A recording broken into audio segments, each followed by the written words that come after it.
warahmatullahi wabarakatuh. Bismillahirrahmanirrahim.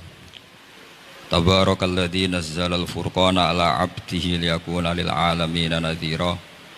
Allahumma shalli wa sallim ala sayyidina Maulana Muhammadin wa ala alihi wa sahbihi asma'in, amma ba'du. Yang sangat saya hormati, juga kita hormati bersama, wonten Bapak Profesor Dr. Quraish Shihab, wonten Habib Ali bin Ibrahim, Habib Husain bin Ibrahim, beberapa pengurus PSG maupun Baitul Quran, semua ada Ustadz Arifin, Ustadz Ali, semua yang saya hormati, para hadirin yang saya hormati, juga semua demonstran ini yang saya hormati.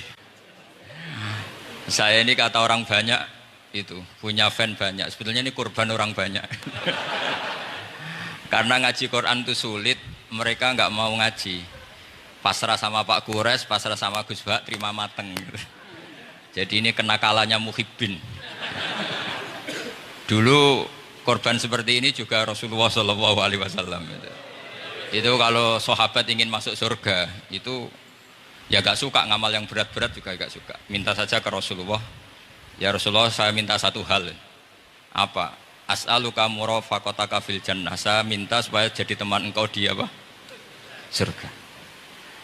Tapi yang jelas Nabi tidak jawab secara gratisan. Nabi ngendikan fa'inni ala nafsika fi kasratis sujud. Kamu membantu saya, kamu harus memperbanyak apa? Sujud. Jadi kalau ada kiai dimintai saya ingin di surga sama engkau kiai, itu enggak boleh gratisan, harus fa'inni ala nafsika bi kasratis sujud. Tapi saya ini punya ajaran yang sebetulnya agak sesat tapi masuk akal. Ini saya mohon, karena saya memang punya bapak seneng guyon, punya Mbah Mun kiai saya juga seneng guyon. Karena beliau katanya gini, nak kiai raguyon kok dianggap gak bahagia, sakit panitia dikira kurang sangu gitu katanya. Sehingga ajarannya beliau memang sementara orang Islam itu pokoknya guyon, ketok bahagia dengan Islamnya, bahagia dengan Tuhannya, bahagia dengan nabinya. Qul bi fadlillah wa bi rahmati fa bidzalika falyafrahu. Lah bahagia paling gampang ekspresinya nggih guyon niku. Ngetokno di Alphard ada repot. Ngetokno di duwe akeh ada repot. Nak guyon nak murah nggih.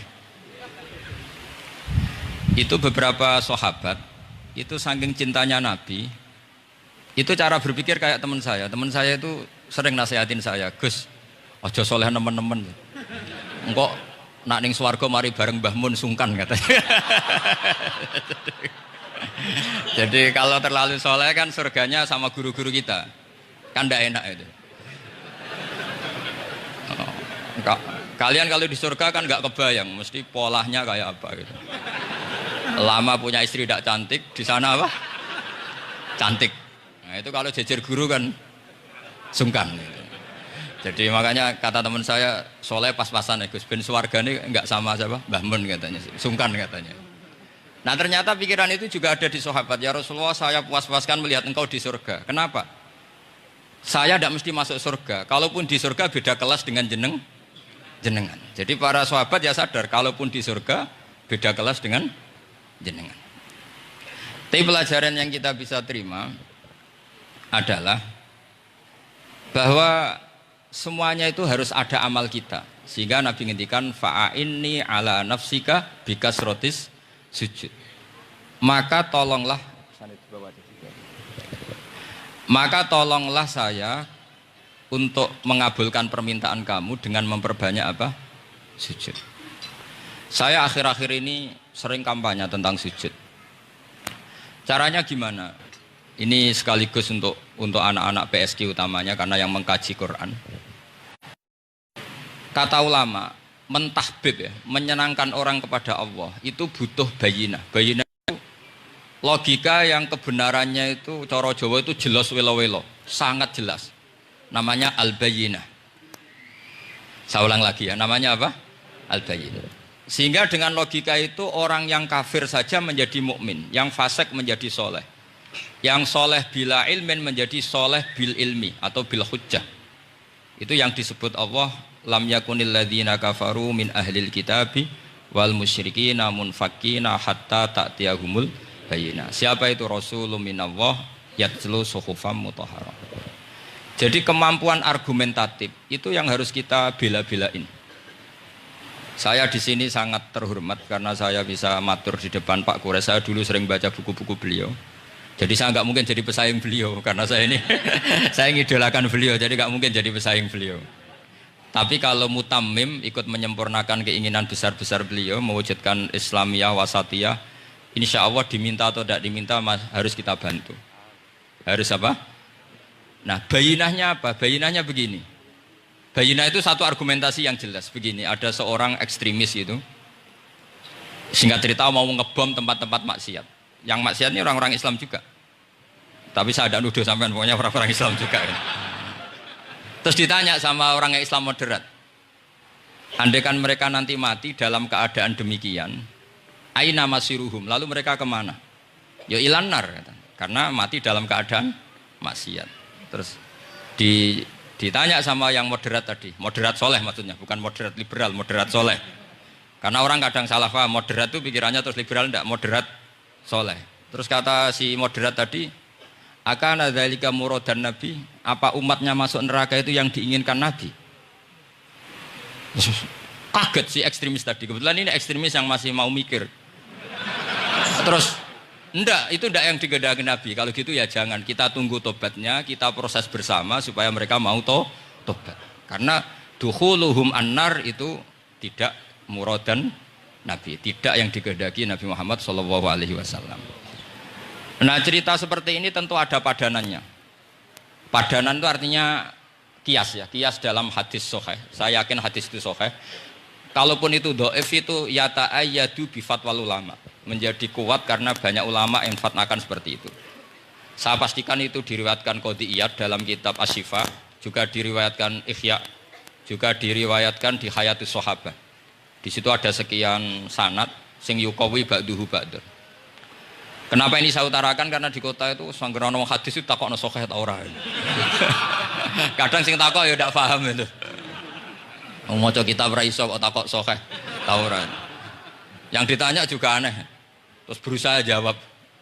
Padahal kadang ya ndak bisa juga jadi. Di hadis itu ada penjelasan begini. Ada seorang Arabi itu orang Bedui, orang yang kurang peradaban. Minta sesuatu pada Rasulullah SAW. Karena Nabi itu udah orang kaya, Nabi udah jutawan, udah hartawan, dikasih. Mungkin kalau uang sekarang mungkin 50.000 atau berapa. Orang itu gerutu senggerutu-gerutunya. Nabi kok pelit gitu, kira-kira seperti itu. Akhirnya sahabat ini merasa tidak nyaman, ingin, karena ini Arab ya, ingin mengadili ini. Saya membahasakan mengadili itu ya ada Arabnya, karena kadang ada riwayat misalnya fahamma ayyadribuhu, nanti juga repot, ayat tuluhu juga repot. Makanya kalau Kiai Jawa itu kadang maknani bahasa Arab itu bingung. Dan memang baik bingung daripada enggak bingung. Karena kalau yang enggak bingung itu keliru pede. Misalnya jika istri kamu agak rewel, itu begini-begini. Terus ada kalimat wadribuhun, maka pukullah. Itu kalau orang nggak bingung langsung diterjemah mukullah, nanti dilaporkan Komnas HAM gitu.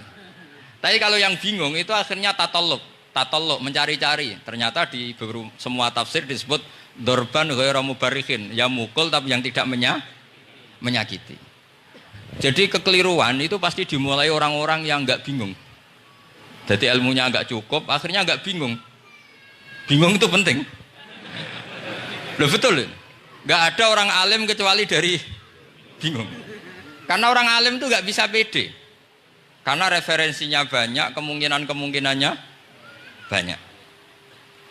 Sehingga mesti pikiran pertama kalau ada lafadz ini maknawi apa lafzi. Ini mahmul apa enggak. Ini mansuh enggak. Ini muqayyad mutlak enggak. Ini sekaligus jadi pusat studi Quran, jadi supaya teman-teman memang seperti itu. Kata wadribuhun, maka pukullah. Saya masih ingat betul. Ketika Pak Quraisyab nulis di Membumikan Al-Quran tentang alak. Itu kalau orang ahli embriologi, dimaknani alak segumpal darah, itu mesti tertawa-tawa. Karena nggak ada dalam proses embriologi orang lewat proses segumpal apa? Darah. Tapi kalau alak itu madatul kalimah dari kata aliko ya'liku alakon, sesuatu yang menempel, jadi zigot yang berhasil menempel di dinding rahim itu yang jadi anak. Itu ya normal saja, memang itu terjadi. Ya barokahnya bingung tadi. Atau alak dimaknani segumpal darah tapi min haitsul jinsiyah. Artinya haitsul jinsiyah itu sejenis ini. Jadi bukan di proses embriologinya tapi di jenisnya, supaya orang tidak sombong diistilahkan min alak, tapi maknanya min jinsil alak, bukan alaknya tapi jenis alak. Itu kayak Abu Bakar. Abu Bakar itu kalau sedang bully manusia yang sombong-sombong itu, kamu kok sombong, kamu itu keluar min makhrajil bauli marrotan katanya. Gitu. Supaya orang tidak sombong itu disilakan manusia itu yakhruju min makhrajil bauli apa? Marrotan. Kan kamu keluar dari makhrajil bauli berapa? 2 kali kan? Minar rojul lewat penis, terus nanti lahir juga lewat min makhrajil baul. Jadi untuk mengadili manusia supaya tidak sombong diistilahkan keluar min makhrajil baul marrotan. Nah mungkin alak kalau maknanya segumpal darah itu maknanya jenisnya seperti ini. Kenapa kamu sombong? Jangan digugat tentang itu proses embriologi, kalau itu tidak ngalami itu. Jadi akhirnya barokahnya bingung itu alak dari proses embriologi maknanya apa? Aliko ya aliku alakon, sesuatu yang apa? Nempel, yang sukses nempel di dinding rahim. Tapi dari segi jenis mendidik tawadu, mendidik khafdul janah lil mukminin, mendidik adzullu wal inkisar, rasa hina, nah, itu dengan makna tadi. Saya teruskan. Si Arabi tadi karena dikasih 50.000 gerutu terus akhirnya Nabi memanggil Arabi tadi karena mau dipukulin sama sahabat. Nggak tahu mau dipukulin atau mau dibunuh, nggak tahu, pokoknya dikerasin tadi. Makanya nggak usah diterjemah. Kalau diterjemah nanti jadi bingung. Terus akhirnya dibawa sama Nabi, diajak masuk, dikasih banyak sama Nabi. Kasih banyak, ditanya sama Rasulullah, kamu sudah puas ya Arabi? Sudah ya Rasulullah. Hebatnya Nabi apa? Kamu harus menjelaskan ke semua sahabat saya kalau kamu sudah puas, karena tadi kamu ngomong yang bikin sahabat saya dongkol. Terus sekarang harus mengkonfirmasi. Ya Rasulullah. Di depan umum juga Nabi ikut. Ini Arabi tadi minta saya tak tambah, terus dia puas. Ahakada ya Arabiyu? Naam ya Rasulullah. Fajazakallahu min khairin wa asyiratin. Dia tegas naam ya Rasulullah. Nah, pelajaran dari hadis ini adalah kalimat ini. Ini harus diingat-ingat. Setelah Arabi tadi puas, sahabat juga tahu apa pernyataan puasnya Arabi tadi. Nabi ngetikan begini, masalu hadza, perumpamaan orang ini dan saya itu seperti orang yang punya unta atau sapi atau kambing yang syarodat, yang liar. Fattaba'ahan nasu, kemudian orang-orang ikut membantu nangkap. Falam yaziduha illa nufuran, bantuan manusia-manusia ini malah tambah lari karena ini semua orang ini asing. Bagi unta ini kan asing, yang nggak asing kan hanya pemilik. Nah, terus kata si pemilik unta tadi, khallu baini wa baina naqati, sudah saya tidak usah dibantu. Fa ana arfaku, biasa lebih sayang kepada unta saya. Orang nggak ikut bantu semua, terus kemudian unta itu dipanggil, fa akhadha minkum amil ardi, kira-kira diambilkan rumput, terus unta itu mau nurut. Intinya apa? Kalau orang nggak bakat kiai, nggak bakat dai ilallah, kok ngajak-ngajak Islam itu falam yaziduha ila nufuron, kira-kira gitu. Karena lebih banyak emosinya ketimbang teknik proses tadrijinya, tasreknya. Akhirnya itu jadi pelajaran ke kita. Pelajaran kedua, Rasulullah ngendikan begini, andaikan kamu membunuh si Arabi tadi, bahasanya membunuh. Kalau ini tak terjemah nggak apa-apa, wong andaikan saja. Andaikan kamu membunuh si Arabi tadi dalam keadaan membenci saya, yaitu ngomentari Nabi adalah kikir, maka dakhalan nar. Orang ini akan masuk neraka karena dia mati dalam keadaan sakhitan dan Nabi SAW. Dia mati berstatus benci kanjeng. Tapi uniknya dalam Islam segampang itu. Ketika si Arabi tadi mencintai Nabi itu karena dibayar, karena diservis. Dan itu cukup loh dalam Islam itu. Mencintainya Nabi itu karena dikasih uang lagi. Akhirnya dia senang Nabi meskipun karena dikasih uang. Tapi jangan diteruskan, setelah senang Nabi dibunuh masuk surga, ya tidak usah gitu. Nanti jadi repot tadi. Tapi intinya apa? Islam itu semudah itu. Yang menerima kebenaran karena servis saja diterima sama Allah Subhanahu wa ta'ala. Nah ini di sini pentingnya kiai-kiai yang wasatiyah, yang ceria, yang gampang. Karena kita tidak ingin tanfir.